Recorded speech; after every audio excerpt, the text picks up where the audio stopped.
ఏంటలా ఎరిమొహం వేసుకొని చూస్తున్నావు? మనకి టీ అయినా మంచినీళ్ళు అయినా ఇలా బాటిల్లో పోసుకొని తాగితేనే సాటిస్ఫాక్షన్. నిన్న మా నాన్న పక్క సందులోకి ఫోన్ చేశారు. పక్కింట్లో ఫోన్కి ఏమైంది? వాళ్ళు పిలవడం మానేశారు. విషయం ఏం చెప్పు.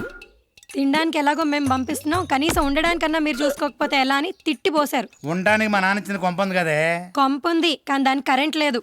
బిల్లు కట్టలేదని నిన్న ఫ్యూజ్ బీక్ వెళ్ళిపోయారు. పిల్లమ్మండ చదువుకోవడానికి రాత్రి ఇంట్లో దీపం కూడా లేదు. నువ్వు ఉండగా కరెంట్ ఎందుకే? ఇంటికి దీపం ఇల్లాలే. ఒరే ఆసు జాకి ఏం చేస్తున్నారా? ట్రాక్టర్ మేడ కడుతున్నాం. ఆహా, నా వారసులు అనిపించేశారా. నేను పేకలో డబ్బులు సంపాదించి మేళ్ళ కడదాం అనుకున్నాను, మీరు ఏకంగా పేకతోనే మేళ్ళ కట్టేస్తున్నారు. సేబాసరా. స్కూల్కి వెళ్లకుండా ఆటలు ఎందుకు ఆడుతున్నారో అడగండి. ఎరా స్కూల్కి ఎందుకు వెళ్ళదు? ఫీజు కట్టలేదని పంపించేశారు. ఏమే ఫీజు ఎందుకు కట్టలేదా? డబ్బులు లేక. మీ బాబుని అడగచ్చు కదా. ఎన్నిటికైనా ఆయన అడగమంటారు. ఆవకాయ దగ్గర నుంచి మీ అండర్వేర్ల వరకు అన్ని ఆయనే పంపిస్తున్నారు. అందుకే నేను ఇలాంటివి పట్టించుకోవడం మానేశాను. వదిన గారు బాగున్నారా? ఇప్పుడు నెలని చూసి ఇంటి పట్టు నేడితేగా.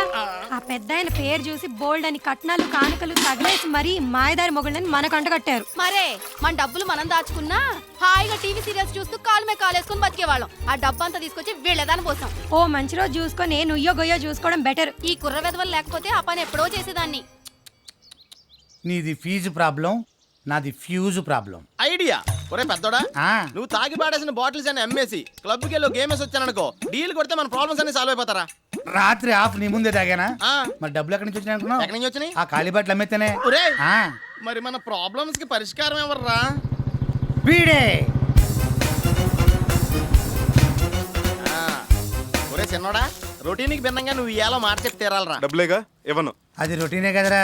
ఒరే ఫీజు కట్టలేదని ఆసుగాని జాకి గాని స్కూల్ నుంచి పంపించారా? ఒరే కరెంట్ బిల్ కట్టలేదని ఫీజు బీకేశారా? ఒక ఆఫీస్తే అదే వెయ్యిస్తే ఇవ్వనని చెప్తున్నానుగా. ఒరే ఒరే ఇవ్వనని చెప్పకరా, నీకంటే పెద్దోళ్ళం, కనీసం లేవని చెప్పు, గౌరవం ఉంటుంది మాకు. సరే లేవు. బెదరు. పొలంలో పంట లేదని చెప్పరా నమ్ముతాం, మట్టి లేదని చెప్తే ఎలా నమ్ముతావరా? ఉన్నాయి ఇవ్వను. రే అన్నలోని కూడా చూడకుండా ఎలా చీకట్టి వెళ్ళిపోతున్నాడో చూడాడు. మానవ సంబంధాలు మట్టిలో కలిసిపోతున్నాయా? నిధులు లేక విధులు ఆగిపోతున్నారా? నువ్వు ఆగరా బాబు.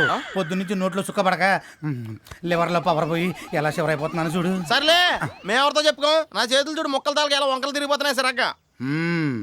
అప్పుడప్పుడు ఇలా తమ్ముళ్ళు ట్రబులింగ్ ఇస్తారనే ఆల్టర్నేటింగ్ గా భావనలు కూడా ఇస్తాడు ఆ భగవంతుడు. బావగాడా?